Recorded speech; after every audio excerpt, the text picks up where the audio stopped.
is sure to Ian Crawford? Oh. I should have noticed the resemblance. Are we on the air? Oh, we are on the air.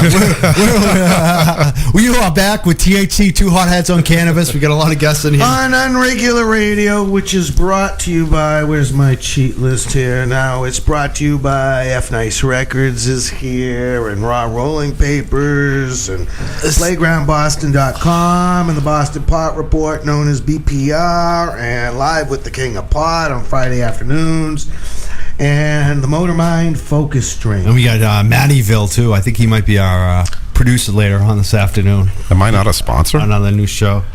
I'm not sure. I think that you sponsored some things here. I don't know, Scott. We'll have to talk, man. You sponsor Mass Cancel. We'll call Stingray Body Art. We'll talk about... Yeah, we're going to get to you later. We talked about Quiet Desperation. We gave you guys a whole show, too. So Yeah, they performed at Stingray today. Steve, you gave me a joint, finally. And I'm not going to complain because you gave it to me, but it's like completely falling apart. Well, then give it back to me. I'll fix it. It's a government job. Oh, my God. I think I need to roll that. We got a call. Let's take this call. I think this might be our guest. Hello. Hello. Jim Fowler.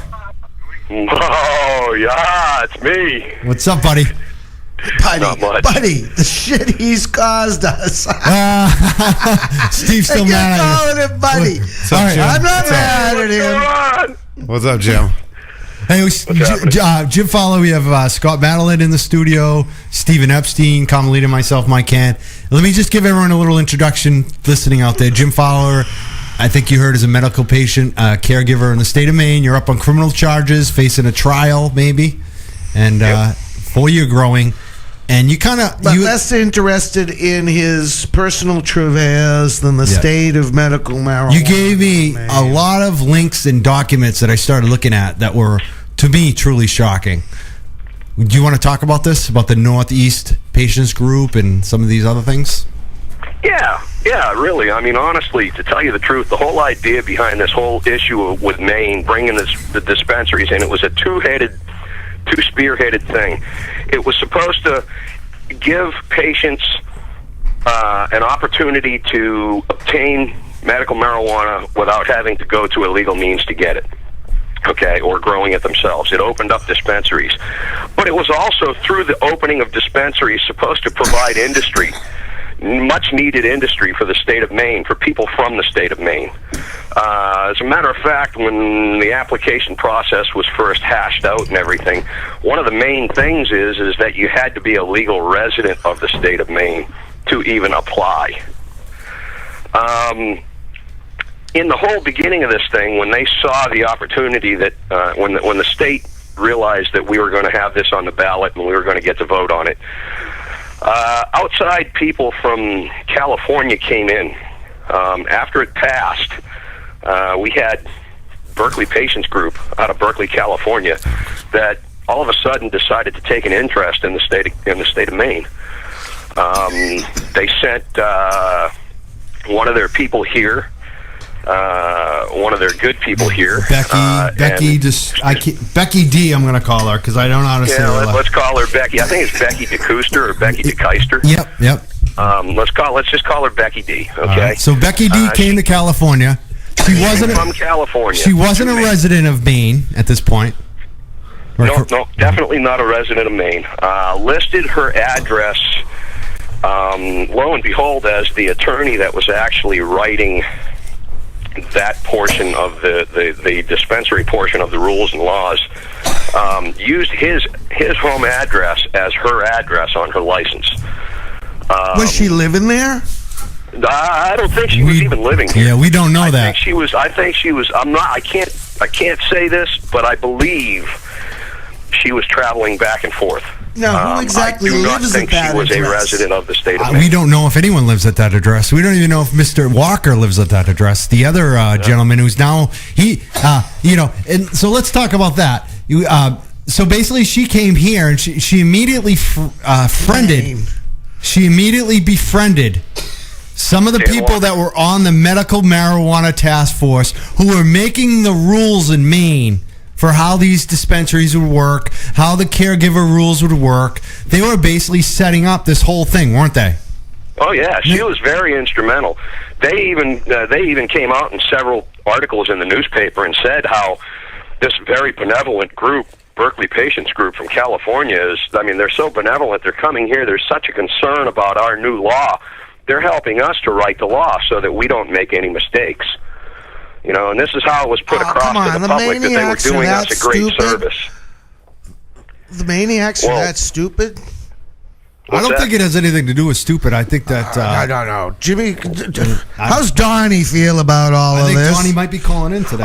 Donnie, believe it or not, Donnie, I don't really want to quote Donnie because I don't talk to him at all. Then Donnie, if you're listening, call in. I think he's highly angry. He said on Facebook he'd be calling in today, so let's hope he does. Let's get down to the heart of this, because what are these rules? What are some of the rules?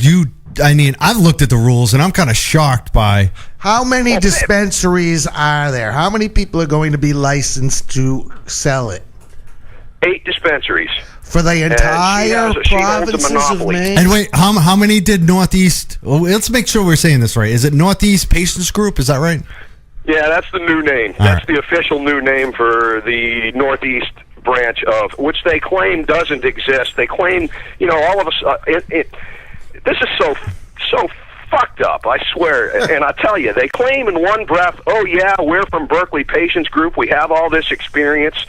And then when it comes out, when it actually started coming out what was going on, one hand watching the other, everybody scratching each other's back and in bed with each other, they turned around and they denied the fact that they were even associated with Berkeley Patients Group. Berkeley Patients Group, I called them physically. I called them on the telephone, and they denied that they even knew who Becky D was and who the Northeast Patients Group is. They denied all this. Hey, Jim, in all this documentation I read, I never saw it say anywhere where they were going to get the marijuana they were going to sell. Let me tell you about that. They are okay. They within this medical marijuana task force, they did lay it all out. And basically what they're saying is that the dispensaries themselves, there's 2 different classifications of people. There's caregivers like Jim, who are really, Jim, we want to talk about that too, about your situation in terms of what does that mean for all caregivers out there. But that's a good question. Basically for the dispensary owners, they had to do it themselves under lock and key at the same facility that they sell it from. So 8 dispensaries are going to now that's partially true, partially untrue. Yeah, but they could change it. We as caregivers, here's how it goes. The dispensary is allowed, we as caregivers are allowed 6 plants, or patients are allowed 6 plants in flower. And any number of clones or whatever, as long as they're not in full flower, they don't constitute a legal plant, they're not supposed to be counted. A dispensary, and we're only allowed 2.5 ounces per patient processed in reserve for them for the next 2-week period. A dispensary, they're allowed an unlimited supply of plants, an unlimited supply of reserve, and it's bad. They're also, you see Bev D has set the price, and it's, even though in that letter she says it's $3.50 an ounce, $3.40 actually. That's what they're shooting for. The price that has been advertised in our newspapers here.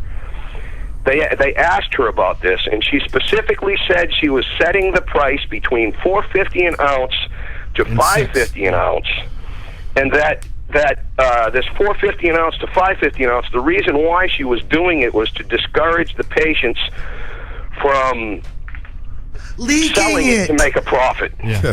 Which is BS. Because you know what? They grow the high end, and it still gets leaked to the black market because it's better than what most people can get. Let me tell you something, though. And wait, they say they're going to get... I've been in the dispensaries in California, As a matter of fact, I went into a Berkeley Patients Group dispensary once. What they sell, they do buy a lot. They have the open ability out in California to buy from whoever they want to buy from. I can't sell my pot to them. I can't sell my medicine to them. I can't sell it and make a profit. But they can sell, and they can make all the profit that they want to. And their profit's bigger than the black market. Whoa. But what happens? Time out. That raises a question. We have a phone call. Yes. Are we able to keep two people on the phone at the same time?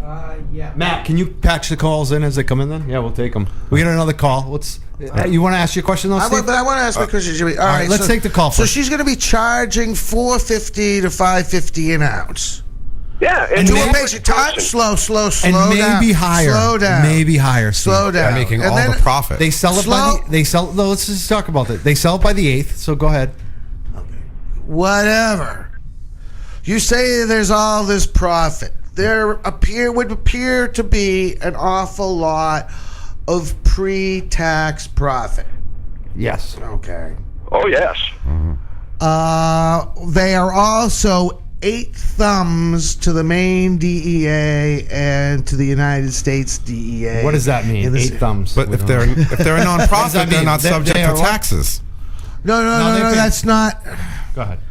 That's not at all true. They're paying a huge tax. Actually, they have to pay The $15,000 yeah. fees and all Plus that other stuff. $400 Yeah. a But pay. they're being awarded those. So go ahead, Steve. so- Let so- Steve.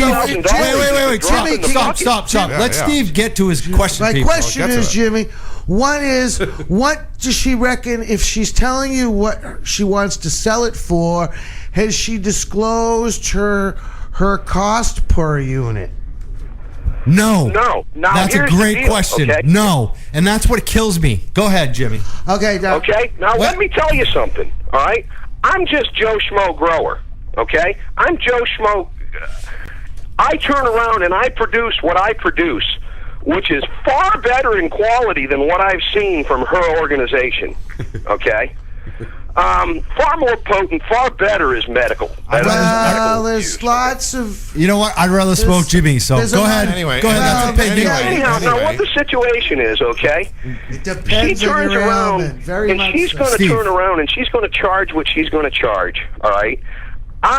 If I have anything over my 2.5 ounces per patient, I have to dispose of it. Yes. It tells me that the law specifically tells me Give it that away I for can't free. sell it. No, you give it I away have for to free give it away. or But- destroy and I it. have to give it to a dispensary. Yeah. But what or happens a when? patient or another caregiver. But what happens when the That you're paying 300. Mike, wait. Mike, No, let me ask you a stop. question. Let Come me on, I finish got the one. point. Okay, That 'cause I you got one have- question here. Hey, I mean, yeah, stop. yeah. Stop. 300 that you still have to pay when you give away that free marijuana. It does. I've read this law. I'm wondering if you still have to pay $300. Is it $300 or $400 a head that you have to pay? It's $300 a head. So for you me have to you get have to my actually patients. you have to lose money to give away weed. Exactly. Wait, a caregiver Exactly. has to pay? Yes. A caregiver has to pay what? $300 a I head. have to pay $300 per patient to register my patients. And the Oh, wait. I want to get to the specific because this is how crazy it is, guys. I want you to know. You have to listen to this. The rules are unreasonable. They're screwing the caregivers. They're basically saying if Jimmy signs up a caregiver and pays the $300, if that caregiver tomorrow turns around and says, "Hey, I live close to the Northeast patient group, the dispensary, I'm gonna go with them," then Jimmy's out of his $300. And the dispensary. Oh, doesn't yeah. have to And the pay $300. dispensary pays the $300. Oh, they have to pay it. And that person can no longer get weed from you. That patient can't get weed from two people. He has to choose one or the other. Exactly. He's not free to choose. Say if I don't have any, which is right now the case, I'm not able to supply to any of my patients because of issues, okay? I don't have any. I now, because my patients are calling me on a daily basis wanting their meds, I now have to do things that I shouldn't mention. Because I'm not legally allowed